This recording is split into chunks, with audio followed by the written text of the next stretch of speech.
को बहुत सारा कन्फ्यूजन सा होता होगा, तो उसी को हम लोग हल करने के लिए सिर्फ 4 लेवल खींच लेना है। 4 लेवल, ये 1 2 3 और 4 बस। और ज़्यादातर होल सेलर और फुट सेलर यही दोनों लेवल में रहता है, बस ये ज़्यादा, सबसे ज़्यादा, और बाकी कोई में नहीं रहता है। तो वो कौन सा लेवल रहने वाला है, तो वही चीज़ हम आप लोग को बताने वाला हूँ, जो आपने कभी यूट्यूब में ऐसा किसी बंदे ने नहीं बताया होगा। 50 पॉइंट ऊपर ही है और एक है इसी से नीचे करता हूँ, ये देखो 50 पॉइंट नीचे है, देखो ना, है ना एकदम पूरा परफेक्ट। 50 पॉइंट यहाँ से भी देखा जाए तो ऊपर में है, 50 पॉइंट देखा जाए तो यहीं नीचे है। ये चीज़ तो आप लोग को क्लियर हो गया है। जहाँ मार्केट क्लोजिंग किया हुआ है ऐसे यहाँ पे एक जोन या लाइन या सपोर्ट रेजिस्टेंस की तरह हॉरिजॉन्टल लाइन कुछ भी खींच सकते हैं। तो इसका ऊपर 2 लाइन हमको मार्क कर लेना है और इसी का नीचे 2 लाइन मार्क कर लेना है, तो वो 100 पॉइंट के आसपास में हो। 24,500 हो गया, 24,400 हो गया, 24,300 हो गया, 24,200 हो गया। तो यहाँ देखो सीरियल नंबर में है ना।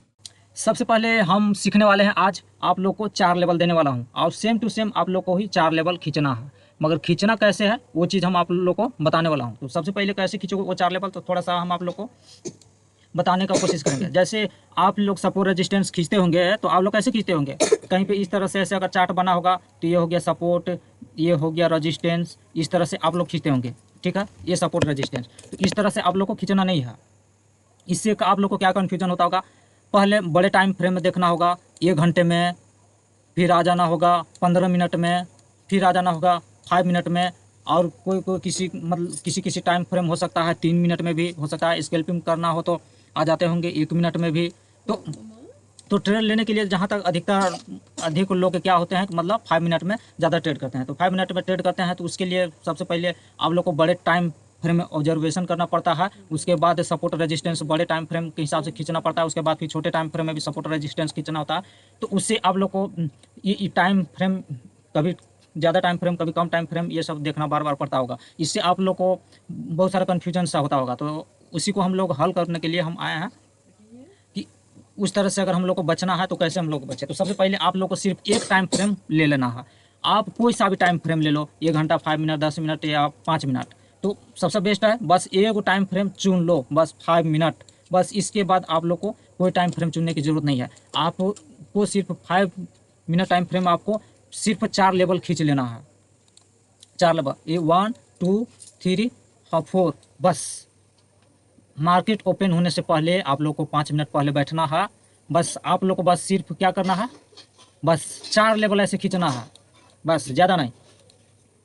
4 लेवल खींचना है, 1 2 3 4 बस। मार्केट खुलने से पहले 1 मिनट या 2 मिनट या 5 मिनट पहले आप बैठे हैं, बस उसके बाद आपको 4 लेवल खींच लेना है। अगर बीच में भी आप मार्केट में आए हो, बीच में भी, तो कोई दिक्कत नहीं है, बीच में भी आप 4 लेवल आप खींच सकते हो, ठीक है। बस ज़्यादा कुछ नहीं करना है, ताम झाम नो। और हम बैक टेस्टिंग के साथ हम आप लोग को बताने वाला हूँ, बैक टेस्टिंग के साथ कि सच में वो लेवल काम करता है या नहीं करता है। वो लेवल देखो 4 लेवल हम बताने वाले हैं, वो वैसा ही लेवल होता है। 1 लेवल हो गया, 2 लेवल हो गया।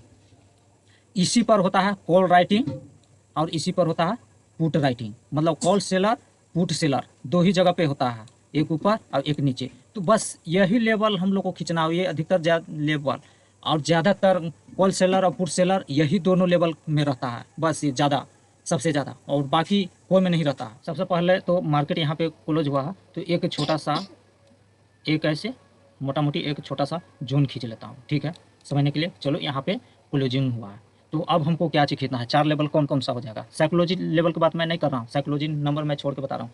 हाँ, उस एरिया मेरे 4 जोन के आसपास में अगर साइकोलॉजिकल लेवल भी आ जाता है तो आप उसको भी मार्क कर सकते हो, और ऐसे तो इम्पोर्टेंट है ही साइकोलॉजिकल लेवल। तो अभी हम साइकोलॉजिकल लेवल के बारे में भी बात नहीं कर रहे हैं, अभी हम सिर्फ 4 लेवल की बात करते हैं। तो देखो पहला इसका, देखो फर्स्ट हो गया, इसको लॉ कर देता हूँ, ऐसे रेड से मार्क कर देता हूँ, ऐसे अच्छा रहेगा। 4 लेवल, ये देखो पहला लेवल ये हो गया 24,400 का, ठीक है, ये हो जाएगा रजिस्टेंस। दूसरा लेवल फिर कौन हो जाएगा, ये 24,300 का, ये हो जाएगा ग्रीन जोन।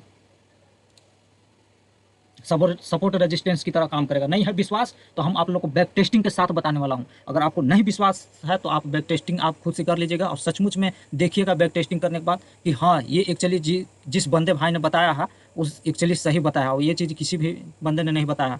2 लेवल हो गया, एक रेजिस्टेंस और एक सपोर्ट हुआ है। तो इसी के आसपास के एरिया के हिसाब से अगर हम मार्केट को थोड़ा सा रेंज अगर नाप लेते हैं, यहाँ से नापे तो यहाँ से अगर मार्केट लमसम 45 पॉइंट के आसपास एक ऊपर मेरा मार्क हो गया है, और यहीं से मेरा जो नीचे वाला लाइन है वो 56 पॉइंट के आसपास लेवल मार्क हुआ है।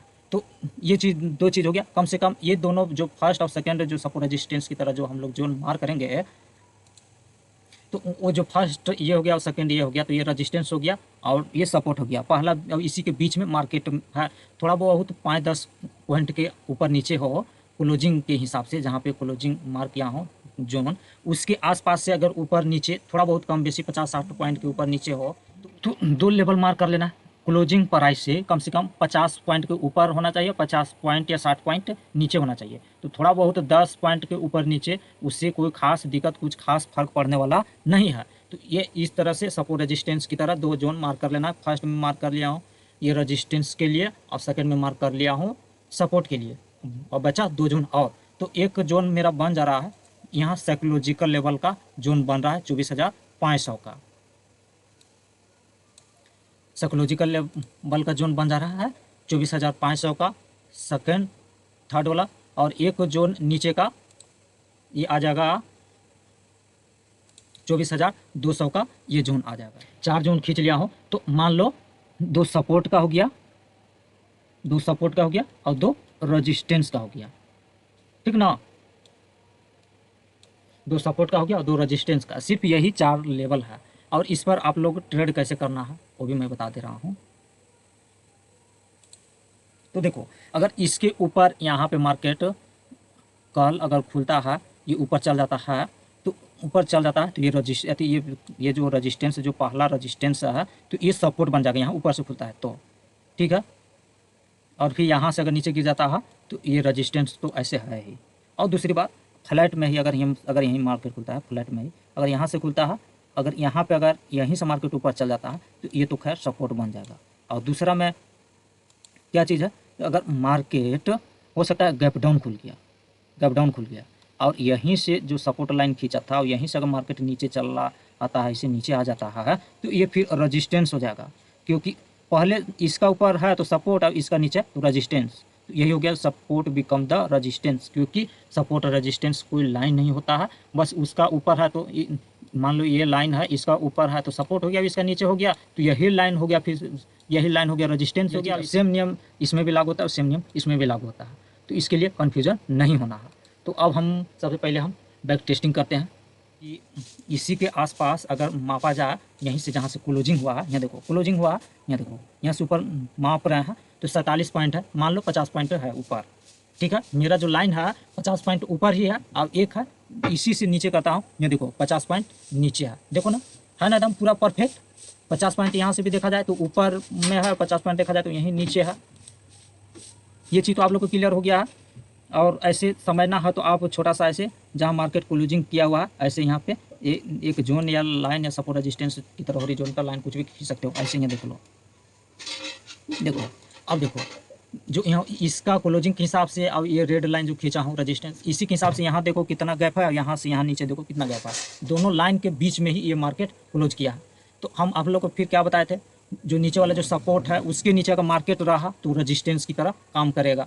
यहाँ देखो ऐसे एक ऐसे जोन भी मार सकते हो जोन, और यहाँ देखो इसी लाइन से ही मार्केट रेजिस्टेंस लिया, यहीं से यहाँ से मार्केट ओपनिंग हुआ, ऊपर जाके क्लोजिंग हुआ, फिर रेड कैंडल बना, फिर यहाँ से मार्केट ऐसे नीचे आया और यहाँ देखो इस जोन तक आया, देखो 24,200 तक, फिर यहाँ से मार्केट घुचुर पुचुर गया, फिर यहाँ देखो यहाँ तक, यही 24,300 तक ही गया मार्केट, फिर यहाँ आया और फिर इसी लेवल से थोड़ा सा ऊपर गया, ऊपर जाने के बाद फिर मार्केट सीधा नीचे गिरा। बताओ कैसा लगा ये टेक्निक। यहाँ पर भी देखो 24,200 पर ही मार्केट रुक रहा है और यहीं से मार्केट गिर रहा है। तो ऐसा क्यों हो रहा है, ये ऐसा ही जो जगह होता है जो हम लोग समझ नहीं पाते हैं, और हम लोग है कि ट्रैप हो जाते हैं, और ट्रैप होने की वजह से हम लोग लॉस खा जाते हैं।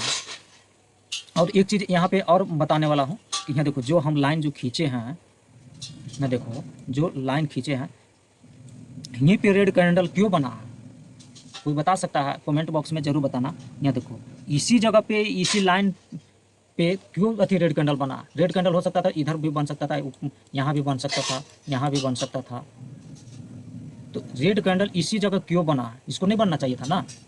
यहीं पे क्यों बना है? तो देखो, सबसे पहले इसका साइकोलॉजिकल समझो। इधर से मार्केट खुलने के बाद ऊपर गया, फिर यहाँ है कि ब्रेकआउट दिया, ठीक है, यहाँ तक तो सही है। अब ब्रेकआउट देने के बाद यहाँ से ऐसे कि रिटेस्ट किया है मार्केट, तब जाके ऊपर गया है, तब ऊपर जाके मार्केट ऊपर गया है। ये चीज़ समझना पड़ेगा दोस्त, ठीक ना। यहाँ देखो, ये 24,300 के ही आसपास जा रहा है, उसी एरिया से फिर मार्केट गिर रहा है, और उसी एरिया के आसपास से ही मार्केट गिर भी रहा है। यहाँ पे जब मार्केट नीचे गिरा है तो क्यों गिरा है? तो यहाँ मार्केट ऐसे रिटेस्ट किया है, ये इधर से मार्केट आया, ऊपर गया, फिर जा करके फिर मार्केट गिरा है। तो यही एक दो एरिया है ऐसा जो कि इस एरिया को समझना है। तो देखो, अब आप लोग कहोगे कि मार्किंग कैसे करना है? तो मार्किंग कैसे करना है, मार्किंग करते समय किन किन बातों का ध्यान रखना होगा, कौन कौन सा मार्किंग करना होगा, तो वो भी हम बताने वाला हूँ। आप लोग धैर्य रखें, वीडियो में आप बनाए रहें, वीडियो का आप स्किप ना करें, वीडियो को अच्छा से आप देखें, आपको हम सब चीज़ बताने वाला हूँ। आप जो बंदे पुराने होंगे इतने में ही यही लेवल देने के बाद भी वो बंदा समझ भी गया होगा, मगर इसको खुल करके हम बताने वाला हूँ कि ये कब कब ये काम करता है या नहीं करता है, ये और इसको कैसे यूज करना है, वो चीज़ भी आप लोग खुद से भी सीख जाइएगा। जहाँ मार्केट क्लोजिंग किया हुआ है वहाँ एक छोटा सा जोन या हॉरिजॉन्टल लाइन जो भी हो आप खींच लो, पहला ये चीज़ हो गया। और 4 लेवल मार्क करना है, तो मान लो ये क्लोजिंग है, तो क्लोजिंग के ऊपर 2 लाइन मार्क करना है और क्लोजिंग के नीचे 2 लाइन मार्क कर लेना है। तो ये क्लोजिंग वाला लाइन हो गया। हाँ देखो, ये है क्लोजिंग के लाइन के ऊपर 2 लाइन मार्क कर लेना है और क्लोजिंग के नीचे 2 लाइन मार्क कर लेना है, ठीक ना। इसके ऊपर 2 लाइन और इसके 2 लाइन मार्क कर लेना है। ये चीज़ समझ में आ गया। अब तो मार्क तो करना है, तो अब कितना कितना पॉइंट में मार्क करना है? तो मार्क करना है कम से कम 100 पॉइंट ऊपर मार्क करना है, क्लोजिंग के ऊपर 100 पॉइंट में मार्क करना है और 100 पॉइंट नीचे में मार्क करना है। बस यही है रूल और नियम।